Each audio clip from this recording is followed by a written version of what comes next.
आजचा व्हिडिओ खास त्यांच्यासाठी ज्यांना सकाळी पोट नीट साफ होत नाही, प्रेशर येत नाही, तुमचं पचन समजा खूप वीक आहे, मलप्रवृत्ती कडक होते किंवा मल चिकट होतो आणि मग दररोज काहीतरी औषध घ्यावं लागतं, गरम पाणी प्यावं लागतं, चहा प्यावा लागतो आणि मग पोट साफ होतं. घरगुती उपाय सगळे करून झाले पण फरक नाही, चूर्ण घेऊन झाली. जर यापैकी कुठल्याही कॅटेगरीत तुम्ही असाल तर हा व्हिडिओ पूर्ण पहा, शेवटपर्यंत पहा. कारण आज आपण पाहणार आहोत की कॉन्स्टिपेशन किंवा पोटाच्या तक्रारी का होतात आणि त्यासाठी जीवनशैलीत किंवा तुमच्या आहारात काय बदल करायला हवेत, विहारात काय बदल करायला हवेत. नमस्कार, मी डॉक्टर स्मिता बोरा आणि स्वागत आहे तुम्हा सगळ्यांचं अर्हम आयुर्वेद या आपल्याच युट्यूब चॅनलमध्ये.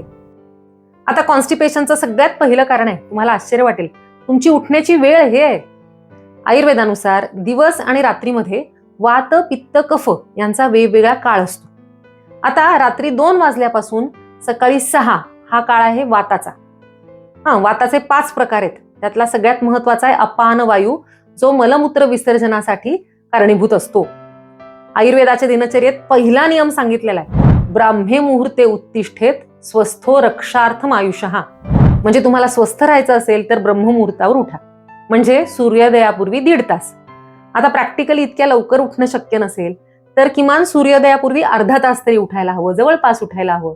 कारण नंतर कफ काळात प्रवेश होतो आपला आणि त्यावेळेला अपान वायू मंद होतो, म्हणून मलविसर्जनासाठी शरीराची जी नैसर्गिक प्रवृत्ती असते ती कमी होते. आता सकाळी लवकर उठायचंय, मग रात्री वेळेवर झोपणं तितकंच महत्वाचं आहे. खूप जागरण झालं, झोप चांगली झाली नाही तर त्यामुळे सुद्धा मलप्रवृत्ती चांगली होत नाही, कारण शरीरातला वात वाढतो. म्हणून या सगळ्या समस्या सुधारण्यासाठी, वेळेवर उठण्यासाठी झोप सुधारायला हवी. आता झोप सुधारण्यासाठी काय करायचं तर पहिलं सगळ्यात महत्वाचं आहे पादाभ्यंग. पायाच्या तळव्यांना तुपानं किंवा तेलानं हलकं गरम करून 5-10 मिनिटं मालिश करा. याचे खूप फायदे तर ते आपण वेगळ्या व्हिडिओमध्ये पाहिलेत आणि हा खूप पॉप्युलर झाला व्हिडिओ, की पायांची काळजी घेतली तर पूर्ण आरोग्याला, झोपेला आणि विशेषतः पचनाला सुद्धा फायदा होतो. म्हणून हा व्हिडिओ नक्की पहा. दुसरा उपाय नस्य, त्यामुळे झोप सुधारायला मदत होते. तुम्ही रात्री झोपण्यापूर्वी शुद्ध बदाम तेल किंवा शुद्ध तूप नाकात एक 5-5 थेंब घाला किंवा योगनिद्रा करा, दीर्घश्वसन करा. असं जर तुमची दिनचर्या सुधारली आणि त्यामुळे झोप सुधारली तर सकाळी मलप्रवृत्ती नीट व्हायला मदत होते. आता दुसरा मुद्दा, सकाळी उठल्या उठल्या भरपूर पाणी पिणं योग्य आहे का? किंवा चहा पिल्यानंतर कोणाकोणाला मलप्रवृत्ती होते. अनेक जण सकाळी तर जबरदस्ती पाणी पितात, तहान नसते तरी, कोणीतरी सांगितलेलं आहे, किंवा पोट साफ होत नाही म्हणून अर्धा लिटर पाणी पिण्याची सवयच असलेली बरेच पेशंट मी पाहत असते. पण चरक म्हणा, सुश्रुत म्हणा, अष्टांग म्हणा, या कुठल्याही ग्रंथांमध्ये सकाळी उठताच भरपूर पाणी पिण्याचा उल्लेख कुठेच नाहीये. वाग्भट म्हणतात, शरीर चिंताम निर्वर्त्य कृत शौच विधिस्तता. म्हणजे सकाळी उठलं की पहिली क्रिया आहे मलमूत्र विसर्जन. उठताच नैसर्गिक जर वेग आला तर ते योग्य आहे. उठल्या उठल्या तुम्ही भरपूर पाणी पिलात तर त्या पाण्याच्या प्रेशरमुळे पोट साफ होतं तात्पुरतं, पण पचन मात्र मंदावतं आणि मग आपण चांगलं पचन होत नाही तर त्यामुळे पुढचे समस्या होत राहतात. कॉन्स्टिपेशन तर हा शेवटचा परिणाम आहे, त्याच्या आधीच पचनक्रियेत काही ना काही बिघाड सुरू झालेला असतो. म्हणून मलविसर्जन चांगलं करायचं असेल तर त्यासाठी पचन सुधारायला हवं. पाणी पिऊ शकता तुम्ही ब्रश केल्यानंतर, किती? 1 कप, तेही गरम. जर खूप कोरडेपणा असेल, वय खूप जास्त असेल तर या गरम पाण्यात तुम्ही 2 चमचे घरचं तूप टाकून घेतलं तर पचन संस्था स्निग्ध राहायला मदत होते, अग्निदीपन होते, पोटही साफ होतं. घरी बनवलेलं तूप नसेल तर तुम्ही घाण्यावर तयार केलेलं शुद्ध बदामाचं तेल घेऊ शकता. हे वातशामक आणि अग्निदीपक सुद्धा आहे. आता पोट बिघडण्याचं पुढचं कारण आहे वेग धारण. वेग म्हणजे काय तर शरीराच्या नैसर्गिक संवेदना. त्यांना कधीही रोखू नये आणि जबरदस्ती निर्माण सुद्धा करू नये. हे 13 प्रकारचे आहेत आयुर्वेदानुसार. विशेषतः मलवेग रोखला तर मलप्रवृत्ती कडक होते, वायू वाढतो आणि जबरदस्ती मलत्याग केला तरी सुद्धा वायू वाढतो. वेग म्हणजे शरीराचे नैसर्गिक संकेत आहेत, ते ऐकायला शिकलं पाहिजे. उदाहरणार्थ उलटी होणं, जुलाब होणं हे शरीर स्वतःहून शुद्ध होण्याचा प्रयत्न करत असतं. त्यावेळी औषध घेऊन ते थांबवायचे नाही लगेचच. सध्या मात्र आपली लाईफस्टाईल अशी आहे की खूप बिझी होत आपण, किंवा संकोच असल्यामुळे अगदी लहानपणापासून, म्हणजे शाळेत जाणाऱ्या मुला मुलींपासून ऑफिसमध्ये, कामाच्या ठिकाणी सुद्धा मलमूत्र प्रवृत्ती आली तरी दुर्लक्ष करण्याकडे, रोखून ठेवण्याकडे कल असतो आणि ही फार घातक सवय. पुढचं कारण आहे वाढलेला वात. बऱ्याच जणांची प्रकृतीच वाताची असते, किंवा वृद्धावस्था किंवा मेनोपॉज या काळात नैसर्गिकपणे वात वाढतो. पावसाळ्यात सगळ्यांच्या शरीरातला वात वाढतो वात वाढला की कोरडेपणा वाढतो आणि मलप्रवृत्ती कठीण होते. यासाठी काय करू शकतो, तर पहिला अभ्यंग आहे वाताचा उपचार, म्हणजे तिळ तेलानं पूर्ण शरीराला आठवड्यातून एकदा मालिश करणे. आणि दुसरा उपाय स्नेहपान, म्हणजे रात्री झोपताना 1 कप गरम पाण्यात तुम्ही शुद्ध तूप किंवा तिळाचं तेल किंवा घाण्यावरचं बदाम तेल 1-2 चमचे घेऊ शकता, ज्यामुळे मलप्रवृत्ती नीट व्हायला मदत होते. आता बऱ्याच जणांना पोट साफ होण्यासाठी भरपूर फायबर खा हा सल्ला दिला जातो, पण हा सल्ला सगळ्यांना एकसारखा लागू होत नाही. कच्चे सॅलड, स्प्राउट्स किंवा हरभरे हे पचायला खूप जड आहेत आणि वातप्रकोप करणार आहेत. म्हणून डाळी, कडधान्य यांना नेहमी शिजवून त्यांना फोडणी देऊनच खायला पाहिजे.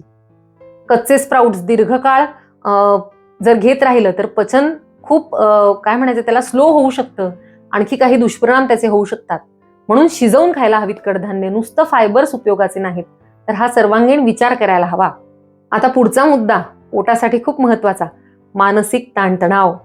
पचन संस्थेचा सगळ्यात मोठा शत्रू आहे हा. अतिविचार, चिंता, ताण, बेचैनी यामुळे पचन बिघडतं. कारण आपलं पोट म्हणजे सेकंड ब्रेन आहे. विचारांचा आपल्या पोटावर खूप परिणाम होतो. मी खूप पेशंट्स पाहते की ज्यांनी वर्षानुवर्ष काही गोष्टी मनात साचवून ठेवलेल्या असतात आणि त्या शरीरावर रिफ्लेक्ट होतात. शरीर पण साचवून ठेवायला शिकतं. म्हणून लेट गो करा, काही गोष्टी सोडून द्यायला शिका. त्यामुळे फक्त शरीरात नाही, मनात नाही, तुमच्या पूर्ण स्वास्थ्यामध्ये, आरोग्यामध्ये खूप सुधारणा होते. त्यासाठी योगनिद्रा, काही टेक्निक्स, काही ट्रेनिंग आवश्यक आहे. म्हणजेच फक्त आहार नाही, आपली जीवनशैली, उठण्याची वेळ, जेवण्याची वेळ, आपली दिनचर्या, आपली झोप, आपले विचार या सगळ्यांचा परिणाम पचन संस्थेवर आपल्या कळत नकळत होतच असतो. आणि या सगळ्यांमध्ये हळूहळू रोज थोडी थोडी सुधारणा करत गेलात तर कॉन्स्टिपेशन काय, पचनाच्या कुठल्याही तक्रारी मुळापासून कमी होतील. म्हणून फक्त वरवरचे उपाय शोधू नका, त्यासाठी स्वतःमध्ये, दिनचर्येमध्ये आवश्यक बदल करण्याची तयारी सुद्धा ठेवा. आता पुढचा मुद्दा की पोट साफ होत नाही म्हणून रोज कुठलं ना कुठलं चूर्ण घ्यायचं ज्याच्यामध्ये भरपूर मीठ असतं, ज्याला आपण लॅक्झेटिव्ह म्हणतो, अशी औषधं घेणं. हे मनानं घेणं दीर्घकाळ हे सुद्धा घातक आहे. कारण शरीर त्यामुळे डिपेंडंट होतं, आतड्यांमध्ये कोरडेपणा वाढतो, त्याचा डोस वाढवत जायला लागतो. याऐवजी नैसर्गिक काही सौम्य रेचक आपण निवडू शकतो, जसं 10-15 काळे मनुके भिजवून सकाळी उपाशी पोटी खाणं किंवा या मनुका उकळून त्याचं तुम्ही सूप करून घेऊ शकता. हे कसं करायचं हे सुद्धा आपण या चॅनलवर आधीच पाहिलेलं आहे. हे सौम्य रेचक आहे. थकवा न येता खूप छान काम करणारं औषध म्हणजे काळ्या मनुका आहे. 2 भिजवलेले अंजीर खाऊ शकता तुम्ही किंवा त्रिफळा चूर्ण, गरम पाणी, तूप हे कॉम्बिनेशन छान आहे. रोज रात्री झोपण्यापूर्वी तुम्ही 1 चमचा शुद्ध त्रिफळा, 1 चमचा घरचं तूप आणि 1 कप गरम पाणी हे कॉम्बिनेशन घेऊ शकता.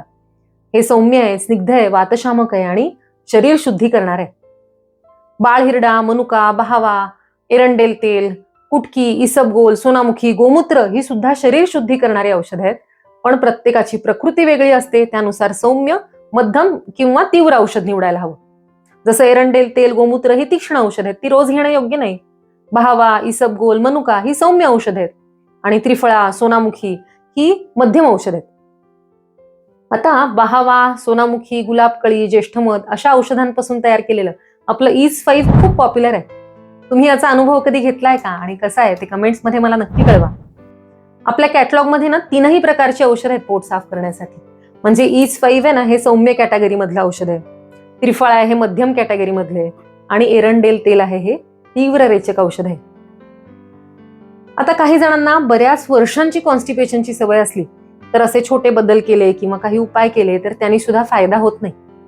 अशा वेळी मनानं काही औषधं खूप दिवस घेण्यापेक्षा डॉक्टरांचा सल्ला घेणं खूप महत्वाचं आहे.